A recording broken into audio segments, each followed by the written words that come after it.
क्या आपको पता है एक गद्दार की एक रात की साजिश ने सदियों की सल्तनत को मिट्टी में मिला दिया था।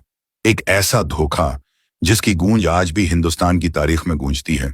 ये कहानी है उस वक्त की जब बंगाल की सरजमीन सोने जैसी दौलत और शान से दमकती थी और हिंदुस्तान अपनी तहजीब और ताकत के शिखर पर था। लेकिन फिर एक इंसान के लालच ने पूरे मुल्क को घुटनों पर ला दिया।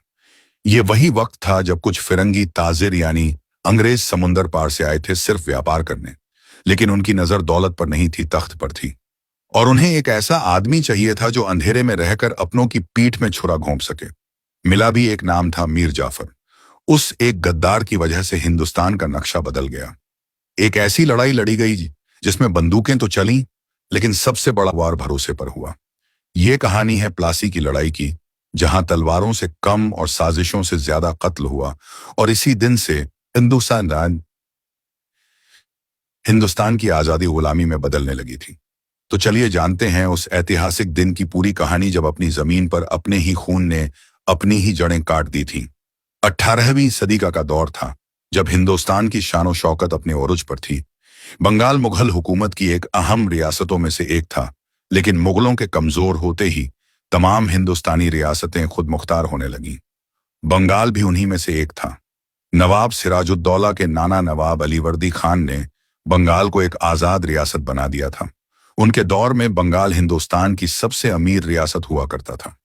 इसकी शानो शौकत ने इंग्लिस्तान से आए मामूली ताजिरों को भी हैरान कर दिया। वो यहाँ हुक्मरानी करने का ख्वाब देखने लगे, लेकिन ये उनके लिए इतना आसान नहीं था। अंग्रेजों की फौज का कमांडर रॉबर्ट क्लाइव ये बहुत अच्छे से जानता था कि अगर नवाब से मैदान जंग में आमना सामना हुआ तो उसके लिए 1 घंटा भी टिकना मुश्किल हो जाएगा। लिहाजा उसने एक ऐसे शख्स की तलाश शुरू कर दी जो नवाब को अंदर से खोखला कर दे। रॉबर्ट क्लाइव के जासूसों ने उसे खबर दी कि नवाब की फौज में एक आदमी ऐसा है जिसे कुर्सी का लालच दिया जाए तो वो बंगाल तो क्या उसकी 7 पुश्तों को भी बेच सकता है। उस आदमी का नाम था मीर जाफर। रॉबर्ट क्लाइव ने मीर जाफर से राब्ते करने शुरू कर दिए। मीर जाफर ने दरबार में साजिशों का जाल बुनना शुरू कर दिया। धीरे धीरे उसने कई दरबारियों को अपने खेमे में मिला लिया। 23 जून साल 1557 का दिन था। सुबह के 8 बजे थे। प्लासी का मैदान तोपों और बंदूकों की घन गरज के गूंज उठा था। बंगाल की दारुल हुकूमत मुर्शिदाबाद के जुनूब में कोई 50 किलोमीटर दूर एक गांव है जिसे प्लासी के नाम से जाना जाता है।